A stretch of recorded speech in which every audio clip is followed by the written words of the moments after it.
Om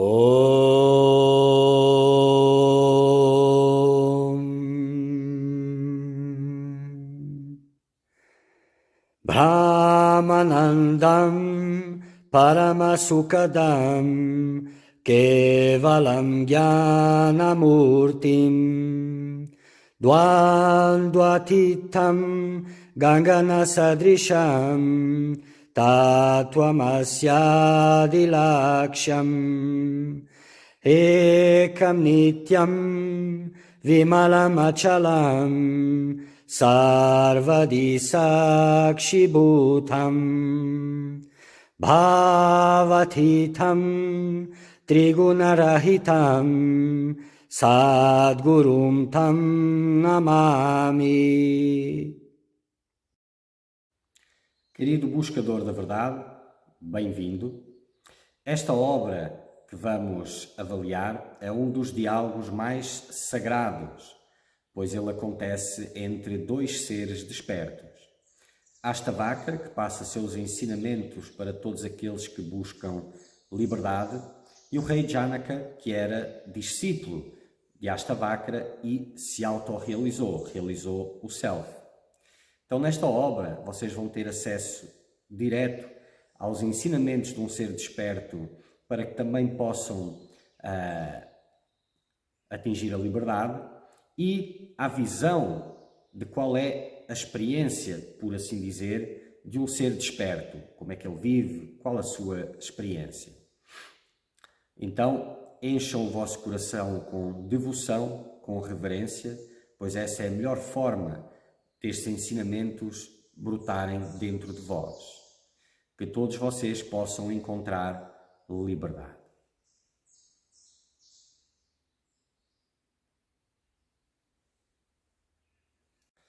Continuando, Astavakra Samhita, capítulo 18, verso 37. Astavakra continua no capítulo acerca de paz.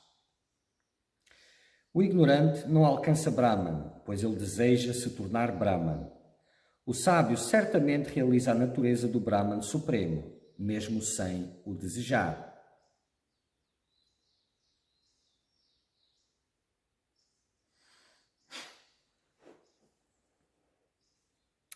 Então, o ignorante não alcança Brahman, pois ele deseja se tornar Brahman. E aqui entramos na parte dos desejos, não é?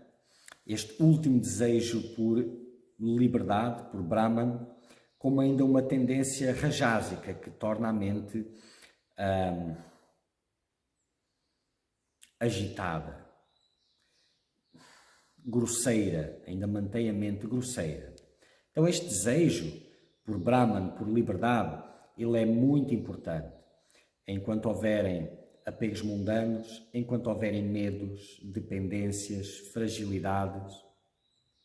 Este é o desejo que te levará a transcender tudo isso. É o desejo que possibilita a renúncia. E todas as práticas de renúncia, autocontrole, meditação e etc., são para trazer paz, serenidade, estabilidade, um repouso sem essa tendência rajásica, não é? Então, quando se chega num nível de silêncio muito alto, o desejo torna-se perceptivelmente grosseiro, pois ele perturba o silêncio. Mais uma vez, já não tem vida mundana, já não tem atividades mundanas, já houve a renúncia, já foi feito tudo isso. Já houve o estabelecer-se no silêncio. E é aí, e não antes,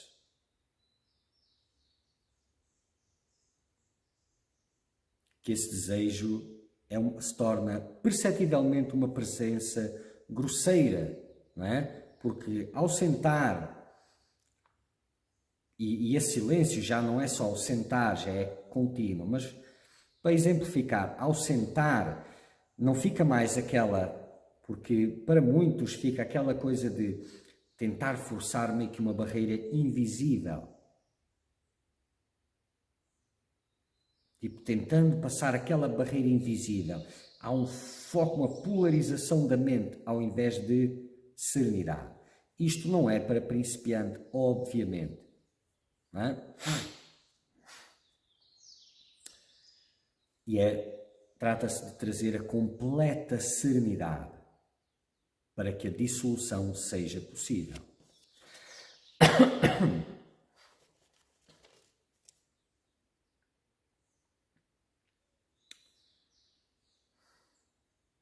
O sábio certamente realiza a natureza do Brahman Supremo, mesmo sem o desejar. Bom, o sábio é aquele que sabe, não é?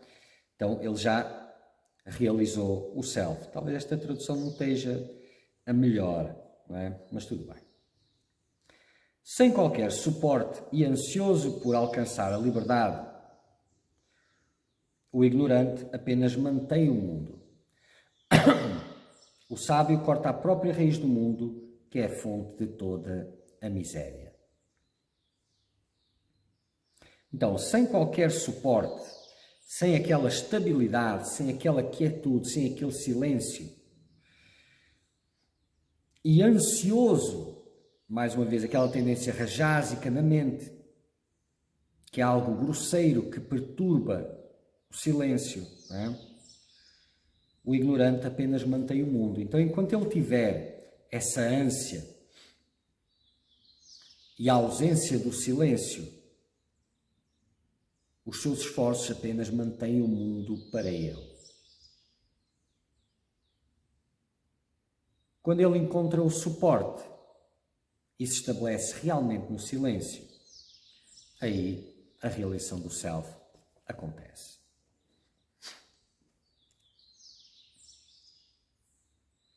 O sábio corta a própria raiz do mundo, que é a fonte de toda a miséria, a ignorância. Por isso que ele é sábio. O tolo deseja a paz pelo controle da mente e desta forma não a alcança. O sábio sabe a verdade e está sempre com a mente tranquila. Está sempre com a mente aquilo que estivemos a ver nos versos anteriores, não é? Então, o tolo precisa de trazer a sua mente, não é, naquela serenidade. E porquê é que se fala aqui, não é? Tipo, mais uma vez, um buscador ingênuo pode olhar para isto e pensa: controle da mente não serve para nada. Mas não é bem assim. O controle da mente, mais uma vez, é para a purificação da mente. A meditação é para a purificação da mente. E é através da pureza da mente que acontece a autorrealização. Não é o controle da mente e a meditação que traz a autorrealização. Não é? E tanto isto é assim que muitas vezes os buscadores ficam surpresos com relatos de que, por exemplo, quando um buscador entrou em samadhi, ele nem sequer estava a meditar. Mas sem essa meditação, não teria entrado em samadhi. E isto não é contraditório. A meditação tem a ver, e o controle da mente, todas as técnicas de controle da mente são para purificação da mente. E essa purificação da mente que permite a sintonia e permite a transcendência da dualidade. Mas ela não é a coisa.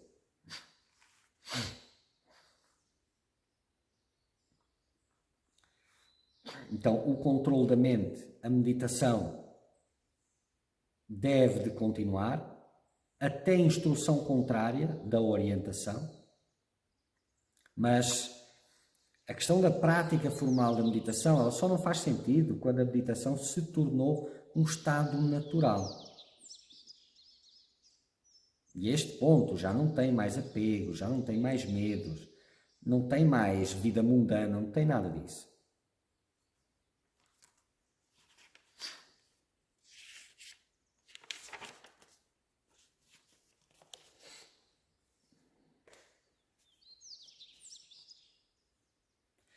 Onde está o conhecimento? Onde está o autoconhecimento para aquele cujo conhecimento depende de um objeto? O sábio não vê nem isto nem aquilo, mas vê o imutável Self. Então, é óbvio que não dá para copiar, para fazer igual e ver o imutável self só porque se quer, mas dá para entender que o sábio não vê isto, não vê nem isto nem aquilo. Então, ele se desassociou dos objetos, não é? Então, e aqui pergunta, né? Onde está o autoconhecimento para aquele cujo conhecimento depende de um objeto?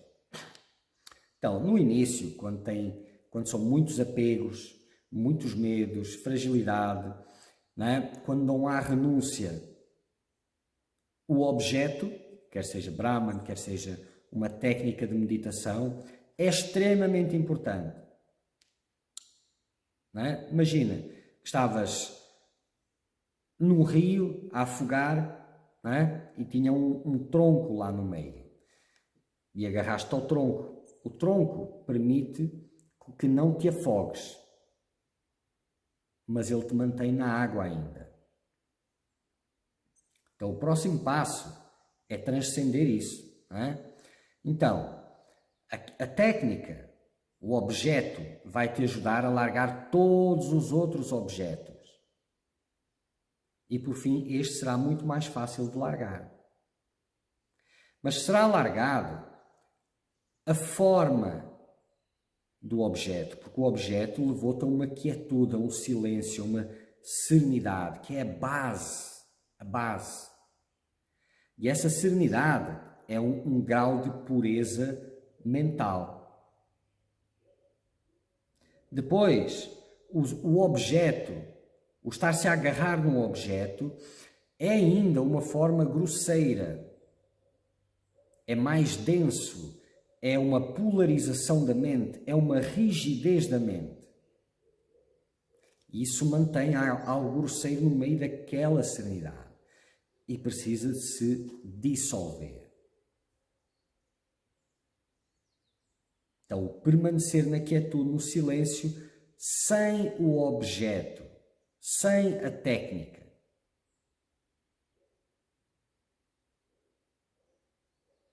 Mas quando chegar nesse nível, já não tem agitação mental, já não tem praticamente pensamento, é serenidade. E já é o permanecer na serenidade em que essa própria serenidade revela essas densidades, a presença das densidades como o objeto da técnica, o desejo pela libertação, tornam-se visivelmente grosseiros.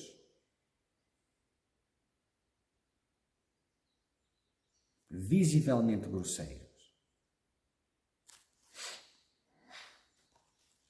O sábio não vê isto nem aquilo, mas vê o imutável self, porque ele não vê formas, ele vê a substância de tudo. E ele já transcendeu a dualidade. Então não há nem um objeto, nem alguém para se agarrar a um objeto. Onde está o controle da mente para o iludido que luta por ele? É realmente sempre natural com o sábio que se delicia no self. Então, o sábio delicia-se no self, é sempre natural para ele o controle da mente. É óbvio, não há descontrole. A mente dissolveu, foi transcendida a dualidade. Onde é que poderá haver descontrole? A mente está pura, dissolveu, foi reabsorvida, como queiram chamar. Então, óbvio, onde está o controle da mente para aquele que luta por ele? Luta por ele. Se ele luta por ele é porque ainda não é natural, é porque ainda não o tem. Mas é através dessa luta que ele o vai conseguir. Mas, neste nível de ensinamento, não é? Depois, essa luta, essa forma de estar na prática, traz aquela rigidez, aquela tendência rajásica e mantém a mente polarizada. E isso não é silêncio. E isso será perceptível no silêncio que já conquistaste. Se não conquistaste esse silêncio, ou se ele é momentâneo, ou é facilmente perturbável, então não vais perceber. Podes pegar o conceito e dizer assim, eu sou sábio, não sou tolo. Então, não é assim que funciona. O próprio silêncio que tu conseguiste vai mostrando, durante todo o processo é assim, vai mostrando aquilo que está grosseiro, que está a mais. Se estiveres dedicado no teu processo, isso será claro. Desde ambientes, pessoas, alimentos, a tua percepção vai mudando. A energia dos ambientes, a tua percepção vai mudando de acordo com o grau de silêncio que conseguiste dentro de onde estavas e do que fizeste realmente. E aí cabe-te a ti agir perante aquela nova informação. Então, se eu percebo que isto já não serve, então tem que ser removido. E assim continua o crescimento.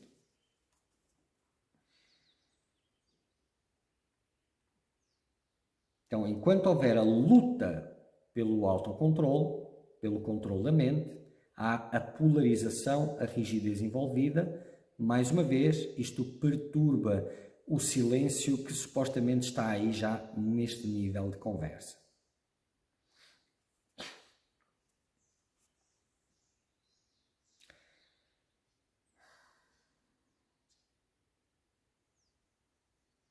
Alguns pensam que a natureza é e outros que nada é. Raro é aquele que pensa em nenhum dos dois e permanece assim calmo. Mais uma vez, seguindo a linha de raciocínio do ensinamento, aqui fala dos conceitos, das crenças que vêm com a filosofia, com o teu alinhamento em relação ao mundo e com as diferentes filosofias. No final, no início não, no início é muito importante. No final, tudo isso são crenças. Pode ser a crença mais certa do mundo, mas ainda é uma crença e jamais substituirá a realização direta do self. Então, todos os conceitos são rigidez, são densidades presentes e não permitem o completo e profundo silêncio. E aqui falam, Raro é aquele que pensa em nenhum dos dois e permanece assim calmo, sem flutuações da mente, sem modificações, sem densificações. Tudo dissolvido. Porque essas crenças, elas são ainda um alimento para o indivíduo que se sustenta nelas, que as abraça. E sim, mais uma vez, elas foram muito úteis para desenraizar aquele ser da sua vida mundana. Foram muito úteis para dar os passos que ele precisou de dar de acordo com a sua ignorância. Mas naquele alto nível de silêncio, aquilo já é perturbação.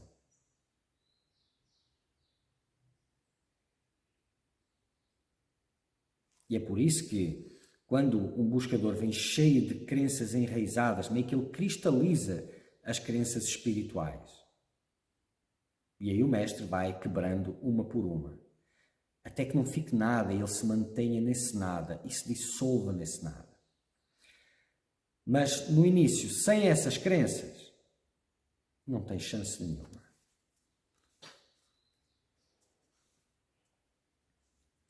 Aqueles de intelecto iludido pensam que o Atman é puro e uno sem o segundo. Mas, por causa da ilusão, não o conhecem e são infelizes enquanto vivem. Não é? Então, aqueles de intelecto iludido, esta palavra do inglês dull, esta palavra talvez não tenha sido a melhor escolha, não é? Mas digamos que é de intelecto grosseiro, entorpecido, acho a palavra melhor. Dull, entorpecido, sim. Aqueles de intelecto entorpecido pensam que o Atman é puro e uno sem um segundo, mas por causa da ilusão não o conhecem e são infelizes enquanto vivem. Isto diz o quê? Que pensar que o Atman é puro e uno sem um segundo faz de mim iludido? Não, não é isso que quer dizer. Não é? O que quer dizer é que, por muito que tenhas a sabedoria em mãos, que o Atman é uno sem um segundo, não há outra além dele. Mesmo que tenhas essa sabedoria, mas não tenhas a realização do Self, significa que o teu intelecto não está puro ainda o suficiente. Alguma coisa falta ou muita coisa falta.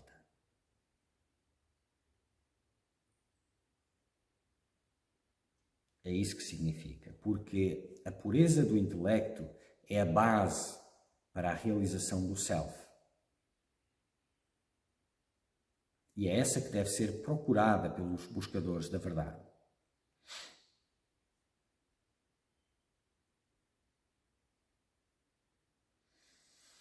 Muito bem. Om Purnamada Purnamidam Purnat Purnamudachyate Purnasya Purnamadaya Purnameva Vashishyate. Om Shanti Shanti Shanti.